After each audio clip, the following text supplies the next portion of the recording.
Okay? Everything is okay? Am I clearly audible? My board is clearly visible? Yes. I hope all is clear. So, welcome back to my YouTube channel. Welcome back to competitive exam, competitive English. This is Balaji More in front of you. So friends, सध्या संपूर्ण महाराष्ट्रभर वेगवेगळ्या परीक्षा चालू आहेत.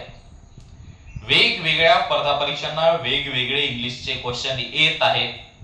काही मुलं solve करत आहेत, काही मुलांना प्रॉब्लेम जात आहेत. पण आपण जेव्हा एखादा टॉपिक शिकतो तेव्हा त्या टॉपिकचं जर आपण अनालिसिस केलं की नेमकी या टॉपिकवर एक्झामला कसे क्वेश्चन येत असतात आणि त्या दृष्टिकोनातून जर आपण एमसीक्यू टाइप अभ्यास केला तर आपल्यासाठी तो फार सोपा जाईल. आणि आपण जर here and there without solving questions जर आपण क्वेश्चन पाहिलेच नाही, कन्सेप्ट पाहिले नाही, जड पकडली नाही तर आपल्यासाठी थोडंसं डिफिकल्ट जाईल. ओके, तर why we are here now. आज मी तुम्हाला काय सांगणार आहे, आज मी काय तुमच्याशी common error of English discuss करणार आहे. Okay, write down the title without little bit any delay. Let's start today's topic. Write down some common errors. पूर्ण तर काय मी घेणार नाही, पण जेवढे होतील तेवढे, कारण दररोज आपल्याला चर्चा करायचीच आहे, क्वेश्चन पाहायचेच आहेत, सॉल्व्ह करायचेच आहेत, कन्सेप्ट समजून घ्यायचीच आहे. त्यामुळे आज जेवढे होतील तेवढे आपण पाहू. Some common errors in English. Okay,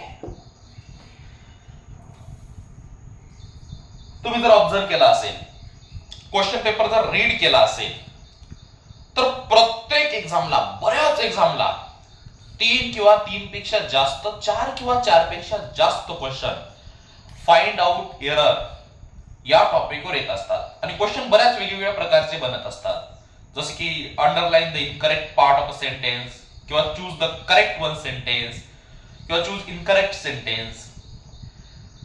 अशा पद्धतीने क्वेश्चन तयार होत असतात. तर हे आज आपण काही कॉमन एरर जे आहेत, जे वेगवेगळ्या स्पर्धा परीक्षांना आतापर्यंत आलेले आहेत, येणार आहेत, हे आज आपण इथे डिस्कस करणार आहोत. टायटल लिहून घ्या पहा, some common errors in English. पहिला मी तुम्हाला एरर सांगतो. जर तुम्हाला जशा भाषेत लिहून घ्यायचं तशा भाषेत तुम्ही लिहून घेऊ शकता. माझ्यापेक्षा सोपी वर्डिंग तर तुमची असेल, यू कॅन राईट. ओके, एकाच आईची लेकरे, एकाच आईची लेकरे जर असतील तर आपण त्यांना काय म्हणत असतो? ब्रदर्स म्हणत असतो, भाऊ म्हणत असतो. ठीक आहे, एकाच आईची जर 2-3 लेकरं असतील एकमेकांना आपण काय म्हणत असतो? ब्रदर्स म्हणत असतो. पण लक्षात करा, समाजातील बांधव, जसं आपण समाज बांधव म्हणत असतो, समाजातील भावंडांना आपण काय म्हणत असतो? पण समाजातील भावंडे किंवा भाऊ असा उल्लेख आपल्याला करायचा आहे तर आपण काय करत असतो? त्याला आपण ब्रेद्रेन असं म्हणत असतो. लक्षात करा, समाजातील भावंडे त्याला आपण काय म्हणत असतो? ब्रेद्रेन असं म्हणत असतो. स्पेलिंग करेक्शन करून घ्या. BRETHREN. प्रोनाउन्सिएशन काय आहे? ब्रेद्रेन. ओके, समाजातील भावंडे यांना आपण काय म्हणत असतो? ब्रेद्रेन असं म्हणत असतो. एक्झाम्पल पहा, Ajay and Ram are brothers. Ajay and Ram are brothers ही एकाच आईची लेकरं आहेत, त्याला आपण काय म्हणतात? ब्रदर्स म्हणलंय. त्यानंतर आता खाली हिंदू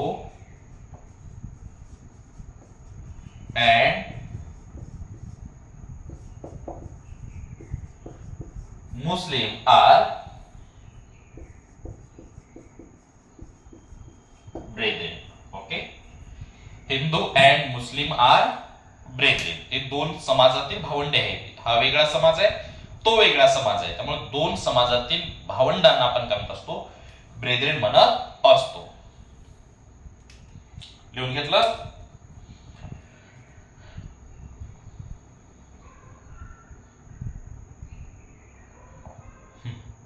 ओके, त्यानंतर लिहून घ्या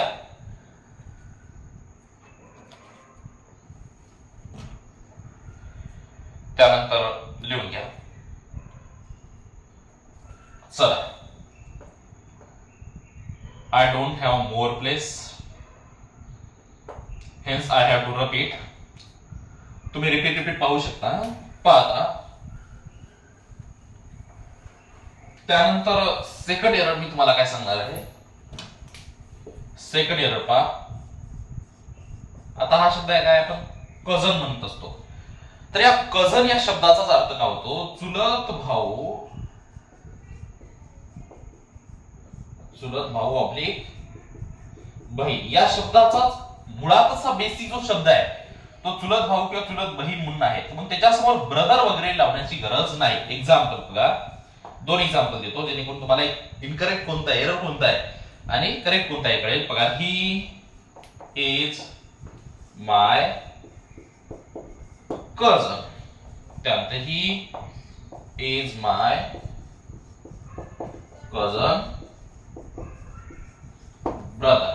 sir, which is correct and which is incorrect? Incorrect कोणता आहे याच्यातलं? हे वरचं काय आहे, दिस इज करेक्ट वन. का करेक्ट आहे, कारण याचाच अर्थ काय आहे, ब्रदर किंवा सिस्टर त्याचाच अर्थ आहे. आणि खालच्या आपण ब्रदर लावलेला आहे, लावण्याची गरज नाही. असा प्रश्न बऱ्याच वेळेस परीक्षेला येत असतो. लिहून घ्या पटकन.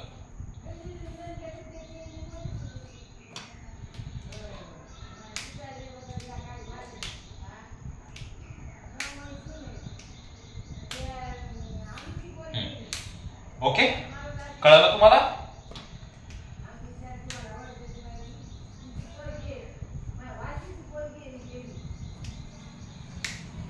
चला, तिसरा एरर पाहू आपण.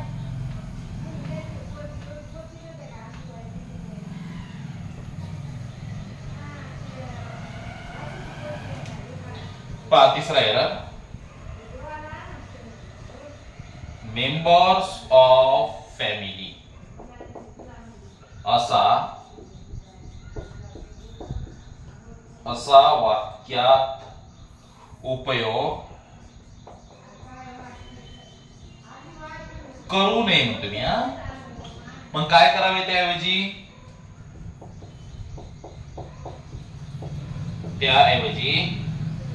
काय करावे,